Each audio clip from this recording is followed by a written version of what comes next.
Welcome to the Success Story Podcast. I'm your host, Scott, and I'm very happy to be speaking with Nicolas. Oh, actually, you know what? I should double check. Nikolas Vandenberg? Vandenberg. Yeah. Vandenberg? Okay. Good. I always should check just to make sure I don't mispronounce. Yeah, that makes sense. Thank you for joining me on another episode of the Success Story Podcast, where we speak with incredible leaders and mentors who have achieved success through trials, tribulations, wins, and losses. I'm your host, Scott, and today we're going to be sitting down with Nicolas Vandenberghe, who is the CEO and co-founder of Chilipiper. Now, Nicolas has an outstanding career in business, obviously coming from selling newspapers in the streets of Paris to receiving his MBA at Stanford. He has started and sold 3 tech companies with each over 65 employees and 11 million revenue. He's ran sales teams for $2 billion telecom firms. He's worked with companies to the extent of Google, so obviously the Fortune 100, selling into that space. In 2016, he co-founded his 4th startup, which is what we're going to talk about today, Chilipiper, and he is really a pioneer in buyer enablement and sales conversion. The company is fully distributed, leveraging global talent with employees in 28 cities in 12 countries. It's a scheduling platform and some brand names that are using it right now. So Intuit, Square, Twilio, and over 300 current customers worldwide.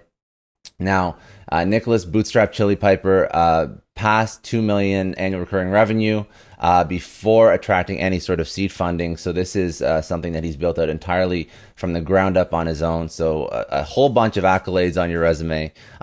Thanks for joining us, and maybe do a better job than me at telling your own story. Thanks for having me. No, that sounds about right. Yeah, as I'm sure everybody would be able to tell, I'm originally French. I grew up in the south of France. My plan was to travel around the world, spend a year here and there. So I decided that I'd apply to business school in the US. I landed in Stanford with the plan to go next to Hong Kong. And when I got to Stanford, a classmate of mine called Steve Jefferson invited Steve Jobs to come to talk to us. And Steve came, sat on the floor. At the time, he was running a company called Next. And the joke was he was going next to nowhere. So he was very humble, not like the late year Steve Jobs. At the time, he was struggling, like we all do, entrepreneurs at some stage. And when I heard him, I thought, that's what I want to be when I grow up. At the time, he wasn't the superhero. He was just a very determined tech entrepreneur. And I thought, this is such a cool life. I like to create products and bring them to market. And so I scrapped my Hong Kong plans. I stayed in the Bay Area. And as soon as I graduated, I started a company.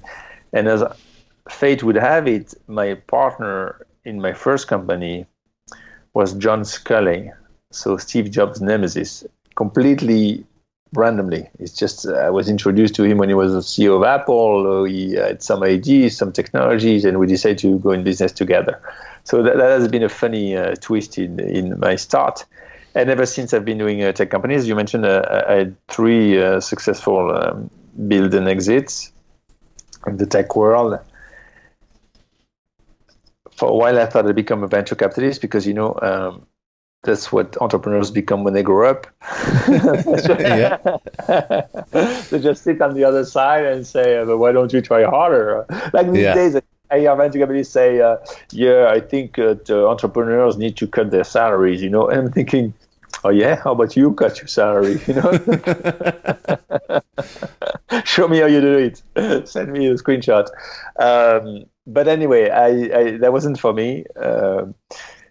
So I went back to create a new company, as you mentioned, early 2016, focused on sales and technology for salespeople. What I had experienced is that, as you mentioned, a part of my experience, I had run a sales team for telco companies. I was helping a friend build a telco company, and I was amazed that when I put everybody on Salesforce, there was a big resistance to using Salesforce. And you hear often people say, "I don't pay you your commission if the data is not in Salesforce." And I thought, this is crazy because my daughter, I don't say I don't give you your allowance if you don't use your iPhone. Right? Yeah. It's the other way around. I say I won't give you allowance if you continue using your iPhone so much. So I think that this is going to change. I mean, digital technology is going to happen to sales, and when you think that, and you an entrepreneur think, well, I'm going to do it, right? So that's how I got started. I love sales. As you mentioned, I did fund my undergrad studies with sales jobs, including selling newspapers. I really enjoyed it because I did very well at it. I outsold everybody 4-1 in the streets. So I thought, this is perfect. I'm going to do something that I'm really passionate about at the right time, and hence Chilipiper started. So you now let's bring it to, you went through, like, your career is extensive. So do you have any sort of, like, the 3 companies that you had before Chilipiper? I want to speak about Chilipiper, but I want to speak about the 3 companies as well. When you went into these, you were successful in all of them. Did you have some sort of strategy or mindset that allows you to build out companies? Is it just passion that drives you? What drives you to build out these successful companies? So there are, to simplify, 2 types of serial entrepreneurs. There are serial entrepreneurs who have a strong expertise in a particular problem, and they're typically technical entrepreneurs, and they just come up with new ideas around that problem. So that's not me. My 3 companies were very different. The first one was consumer software, with John Scully, so it was consumer marketing. My second one was e-commerce, B2B, and the third one was biometrics, face recognition. So as you can see, very, very diverse. All over the map. Yeah. Yes, all over the map, you could say. Yes. So obviously, you're right. The main commonality is this drive and passion that I want to bring to market a new product. Every time is a new challenge. The consumer software is all about distribution. How can we get the distribution? In the e-commerce, it was an online solution. There was a B2B model. The biometrics was yet another completely different animal, dealing with government and security. So the one thing that they do have in common is in all of them, I had to figure out the right product for the right market, right? So what everybody knows as product market fit, which is the key thing. And once you've got a sense for product market fit, you need to figure out the distribution. So you need to have a way to distribute your product that's going to scale. And that product market fit, I think, is something that relies on a certain talent. This ability to, some people call it visionary, and for the longest time I say, what visionary? It sounds like somebody who's on LSD and say, smoke too much dope, say, oh, you're a visionary. Yeah. But I think if you think of a market vision more in the sense of market intelligence, that is, you understand what's motivating people and what problem they have, that's the key to product market fit. So I would say, to answer your question, is what's common in success? For sure, the drive matters, but this other piece is this ability to understand markets and the willingness to dig into them and look at the data and interview people and talk to a lot of potential customers. That market intelligence is definitely a key success factor in doing startups.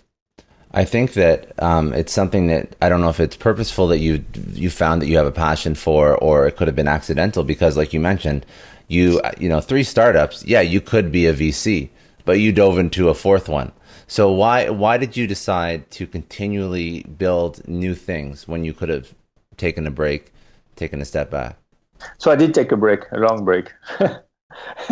I worked on my tennis. I had a chip on my shoulder that I hadn't got to the level where I wanted when I was in college. So in my, what was that, in my 40s, I think, I went back on, amateur stuff. But anyway, I took some time off. But at the end of the day, you say, okay, now it's time to go back to work. For me, it's there's nothing I'd rather do. I mean, other than family time, there's nothing I'd rather do than working on these new companies and products and go to market. It's just a super fun stuff. So that it's just it's like a musician. They say, I have a great quote for that. In the film Frida Kahlo, Yeah. you see Salma Hayek, who plays Frida Kahlo, go to Diego Rivera and say, Diego, I want you to look at my paintings and tell me if it's worth for me to continue. Should I continue or should I stop? Am I talented enough as a painter? And the answer is, he tells her, this is worthless for me to look at your paintings, because if you have it in you, you will do it whatever I say. And if you don't have it in you, then you should stop already. And that's how it feels. It feels with this entrepreneurship. Like, if you have it in you, that's what I'm going to do. That's what I'm going to do, and I'm going to do it. So it was just a matter of a good opportunity. And as I mentioned, the tool for salespeople was a super exciting opportunity for me. I thought, look, this thing is going to change. So it's happening, right? I mean, somebody's keeping track of how many new tools there are for salespeople, and it was like 200 4 years ago, I think. Then 300, 500, no, it's 800 new companies doing tools for sales tech. So I'm not the only one who's seen it. No, you're not the only one who's seen it. I agree, because actually, I'm going to let you keep going, but I want to just bring up a point that I read on the Chilipiper website. And it was the change in what a salesperson is from somebody who was, like a wine and dine type, extroverted, like almost like death of a salesman type salesman. Right. And now the salesman is, incredibly aggressive revenue targets, always on, always connected, leveraging tech, leveraging automation, like all these different tool sets. So the life of a salesperson is difficult. It's very difficult, and the expectations are exceedingly just being pushed onto sales individuals. And I don't want to go too much down the path of like, the issues that I see in today's sales environment, all the way from like entry level all the way through to management, director, VP, and how we manage and how we motivate and the value we give to salespeople. But you're right, like the sales landscape is changing. So there's a lot of these tools, and for good reason too, because I think people need them to survive, really, to be quite honest. You're exactly right. It's got a lot more competitive for salespeople, and if they don't endorse and adopt the tools, they're going to be left behind. That's for sure. Yeah. Right. So Chilipiper? Let's speak a little bit about what problems is it solving? Yeah, very simple problem. So simple that when we started, I said that cannot be right. I cannot be the only one who sees that problem. But it turned out it was the case. B2B marketing, B2B companies spend a lot of money on marketing to bring traffic to their website. Then they work hard to get them to engage. So fill a form and say, request a meeting with us, talk to sales.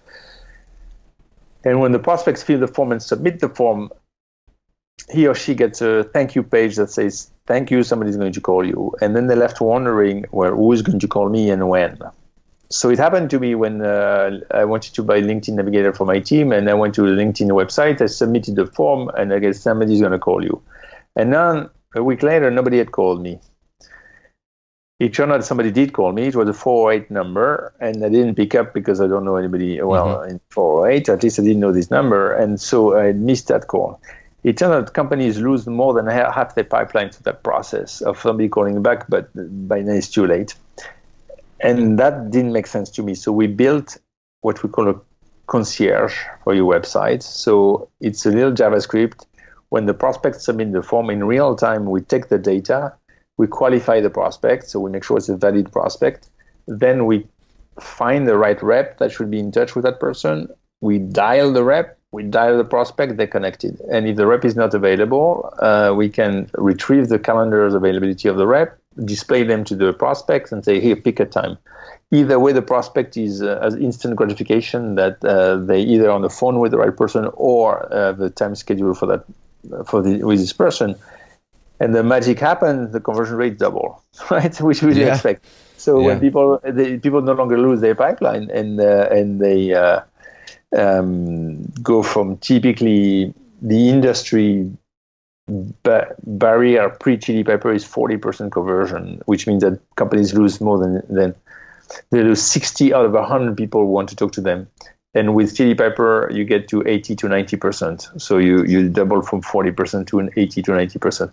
And we're still working on this extra 10% that we don't want to lose, but at least now we have a reasonable conversion rate. So that's what Chilipiper does. It's called concierge.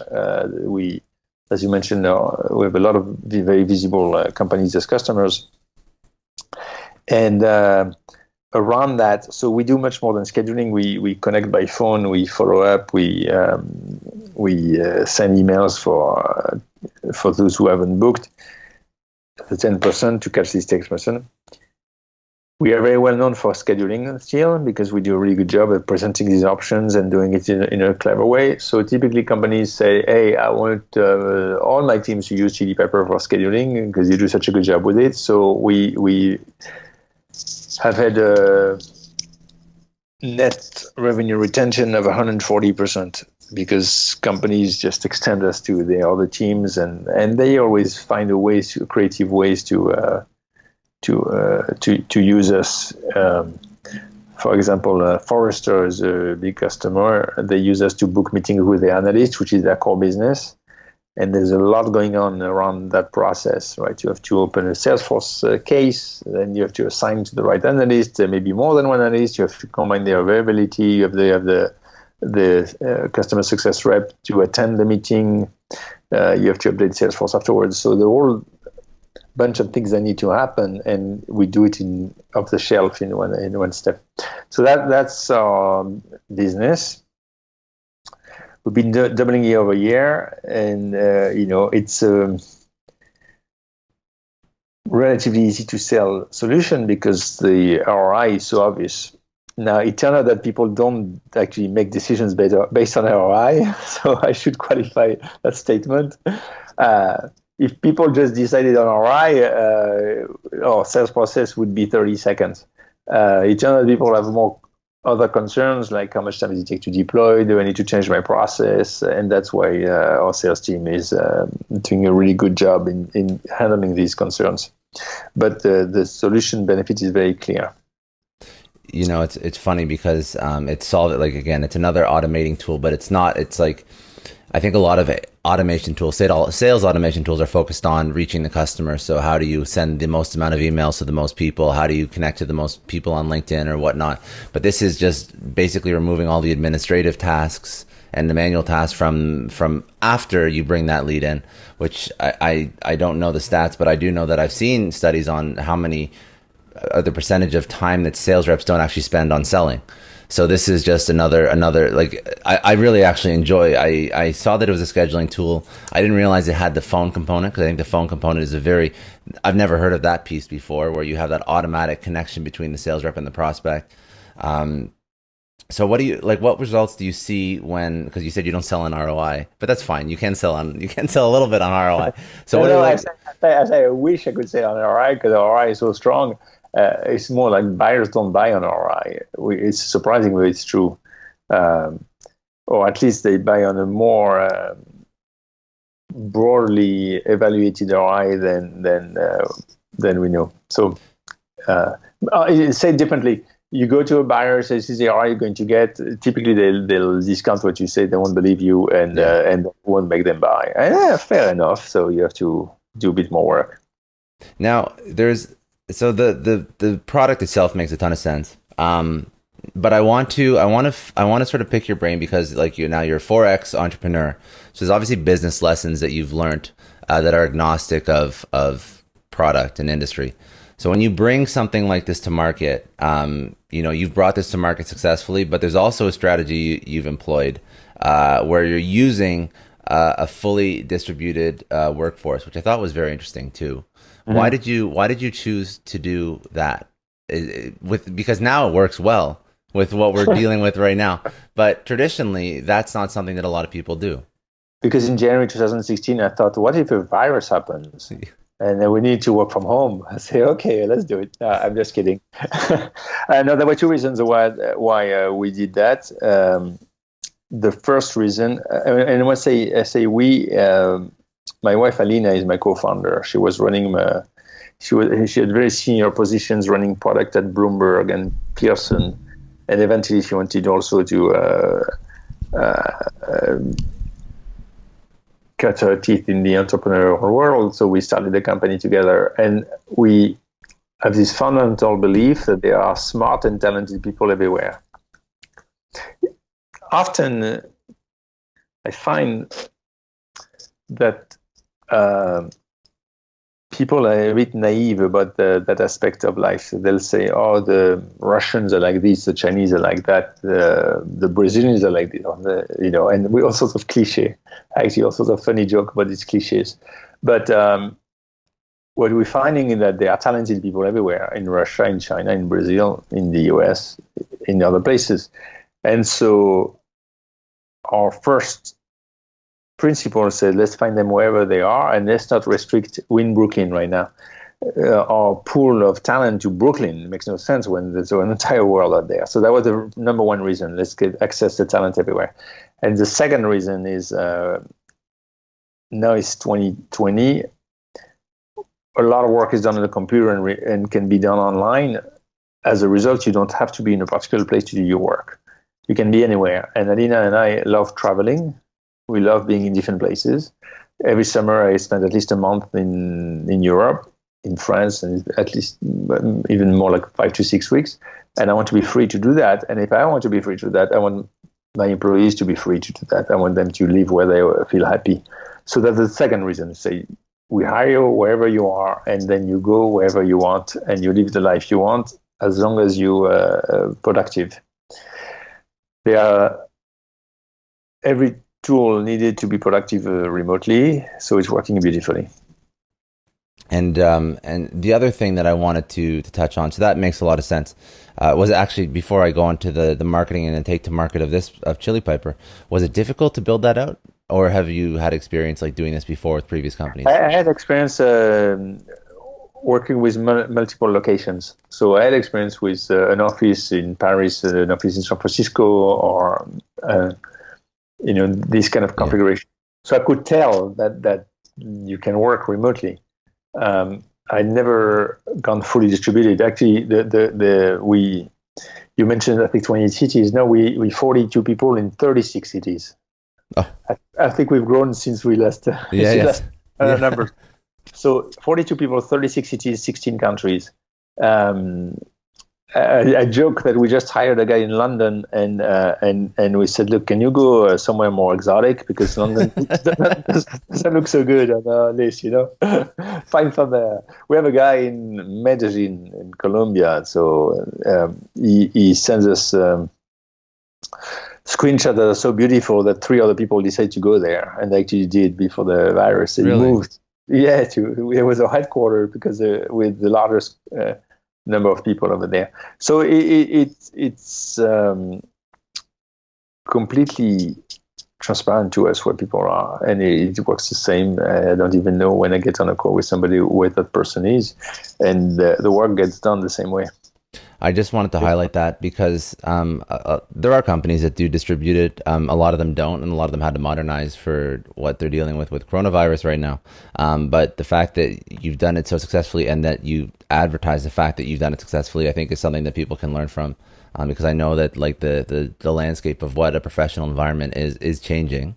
And I think more companies have to understand that they have to enable people to basically do what you're doing for the reasons you're saying. I just like that point a lot.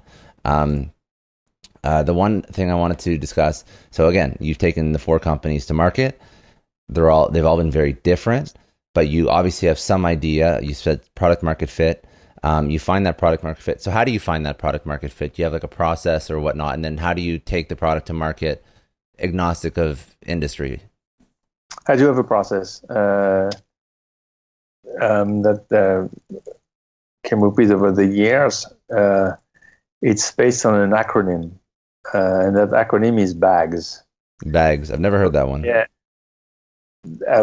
that's because I haven't written my book yet. Yeah. once I do it successfully, will. It's the idea is simple. Is to say to have product market fit, your product has to be the best alternative for the goal of a segment. EADS. That's a So segment. let's work it backwards. The first thing is segment. By that, you say you have to pick your segment of users, right? So it can be super broad. You can say, I'm going to go after all the teenagers and do Snapchat. Or it can be super narrow, and you can say, I'm going to after the Enterprise 1000, the financial controller in the Enterprise 1000 company, and these people have this particular goal. So the one is what goal is highly important to your segment, and either poorly served, or at least you have a hypothesis on how you're going to serve it better. And if you're going to serve it better, what you're going to do is a better alternative for that goal. I mentioned it in terms of better alternative. Often people say, what pain are you addressing? What pain are you addressing? And I often make the point that when the iPhone came up, I was on the Sony Ericsson, and I loved my Sony Ericsson. And I had no pain. It was wonderful. But when I saw the iPhone, I said, wow, I want that, right? Right? You have no pain. It's just the thing was so much done better, right? It was just such a better alternative. So, and you use it, so that's so much a better alternative. So very often, companies showed up and they're just a better alternative. It's the case with Slack. When Slack came up, I was on HipChat. I don't know if you're familiar with HipChat, but it's a communication system like Slack done by Atlassian. It was quite well. We were quite happy. And then Slack showed up and said, oh, yeah, that's better. There's no question it's better. And if it's better, it's worth it. You switch. I remember Gmail when I was on the God knows what email client, and people say, well, try Gmail. And you go to Gmail and say, oh, my God, it's better. So There's nothing wrong with Hotmail, right? There was nothing wrong with Hotmail. Just people moved to Gmail. Yeah, well, there was nothing wrong except that the search was shitty and there was no storage. And then Gmail goes up and look at that search and say, "Fuck, that's amazing!" Yeah. And they went with it. So that's the key thing. The product market fit is the best alternative for the goal of a segment. The hard part, there are two hard parts with that.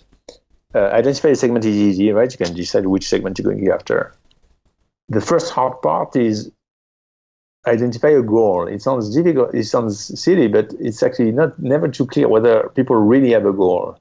There's a really good book about that called My Mom's Test, where there's this entrepreneur and he goes to his mom and says, Mom, I'm going to do a recipe book. And the mom says, that's awesome, I'd love a recipe book. And then you look at it and say, well, does she really have a goal of finding recipes? And what evidence do I have of that? So let's look. Does my mom currently have recipes somewhere? And the other is no. So she doesn't have that goal, right? She doesn't look for recipes because she just doesn't have that goal. So often you ask people, they say, oh, yeah, but they don't really have that goal. So a particular goal, or it's hard to identify clearly what the goal is. That's difficulty number one. Difficulty number two is once you've identified a good goal, you build an alternative that you think is better, but the actual evaluation of whether it's better is super tricky. Right. So, for example, ours is simple, right? Our concierge product. The alternative today, people submit a form and SDRs, salespeople, follow up. Instead, they submit a form, we connect in real time. Is that a better alternative for the goal of converting this traffic into opportunity? In this case, yes. We do an A/B test. You see it works. It's simple. Now, let's take an example with Teams, Microsoft Teams. They go after Slack, they do a new product. Is Microsoft Teams a better alternative? Well, that's super tricky, right? Because they have copied some features, they have some other, and sometimes you can just lose because you you've done something that's good, but it's just not a better alternative, and you think it's better because it's your baby and you love using it, but the rest of the market evaluate differently, and as a result, don't give credit to your product. So that's a framework. That's how we've gone after the initial products at Chilipiper with this framework. As I mentioned, sometimes it's easier than others. If you do B2C, it's typically harder. It's very subtle, right? Finding the better alternative for partners is very hard. In B2B, typically, it can be done better. For example, when I did my biometrics company, I had an inventor, and there was a benchmark on how reliable the face recognition was, right? So I didn't have to convince people that it's so nice how my product behaved. We did the benchmark. We outscored everybody. I went to the Department of Homeland Security and said, look, you can have this level of security with ours, that much better. And it was a no-brainer. So it's sometimes easier than others, and the B2C is typically harder, which is why you see a lot of failure in the B2C space in the tech entrepreneurship, and also huge successes, because if you do succeed and do something better, then the market is massive and you go as fast, like Snapchat did, and TikTok, and these apps. So that's the framework, and I think it's a lifelong learning to keep improving one skills about product market fit. It's a very simple framework, in if you look at it from a 30,000-foot view, but it's probably very difficult to actually implement. But the concept is very easy. Just make better things. Now, how do you make those things? There's a bit more to it, but yeah, that's right, exactly. But you'd be amazed. A simple framework can help. Because, like sometimes people say, I have a great idea. I'm going to do, a new solution to do this. And say, well, do you have any evidence that there's a segment whose goal it is to do this, right? And which segment is that? That narrows down the possibilities of what you can do. And then alternative. So it works.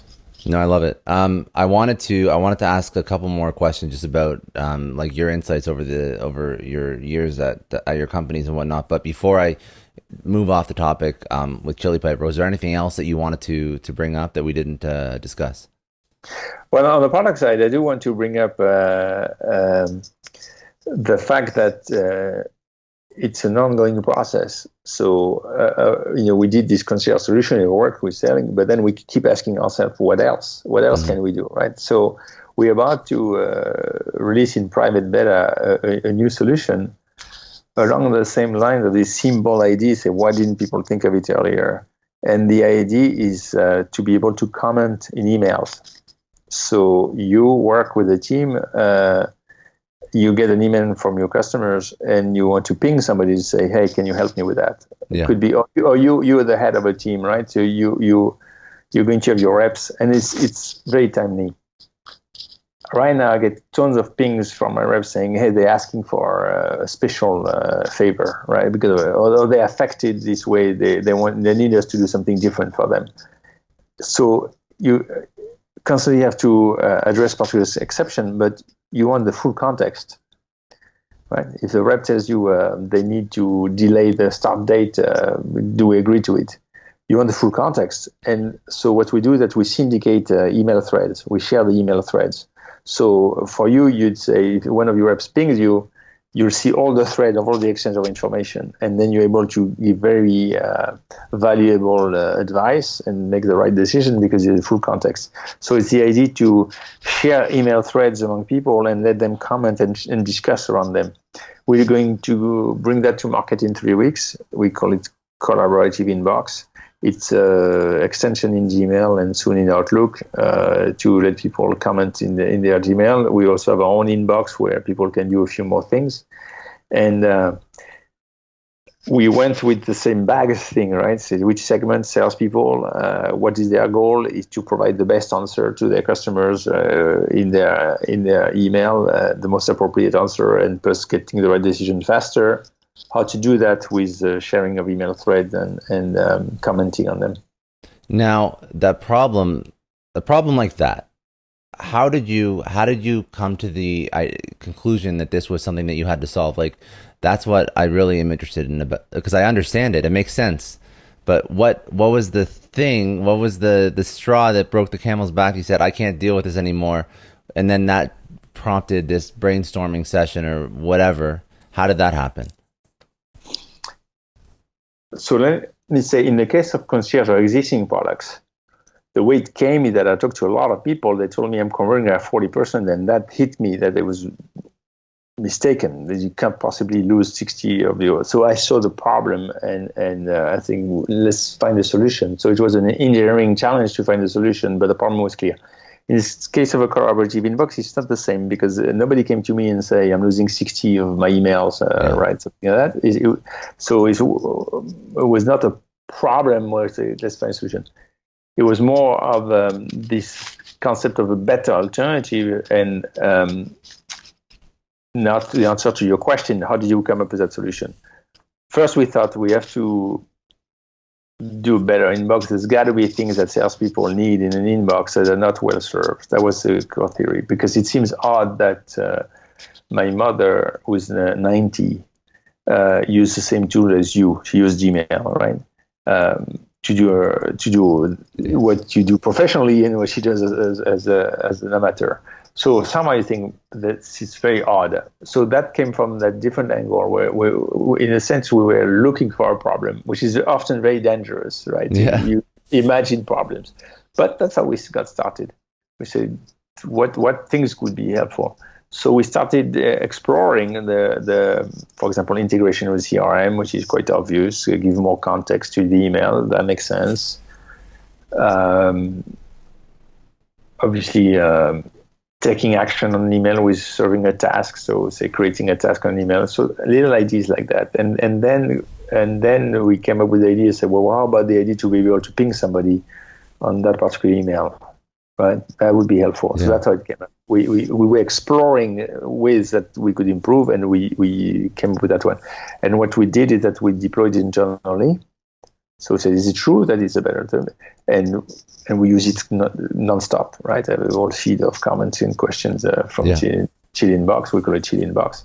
And so that proven to be true. You're in a prime market for that too, because everybody's trying to figure out ways to collaborate. Right. So all these collaboration tools are so important now.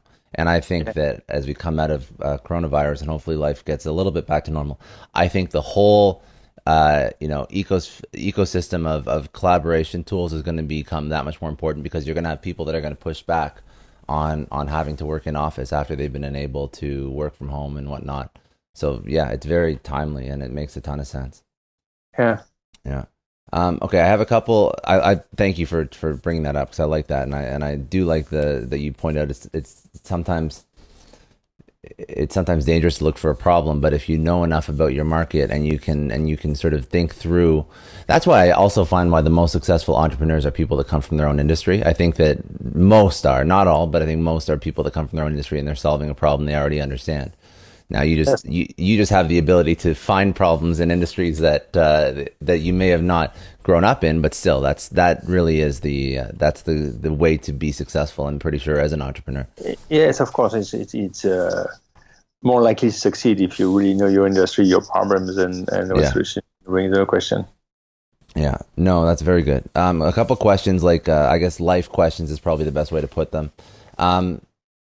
What would one lesson that you would tell your younger self, your 20-year-old self, that would sort of take you to where you were either quicker or help you along the way?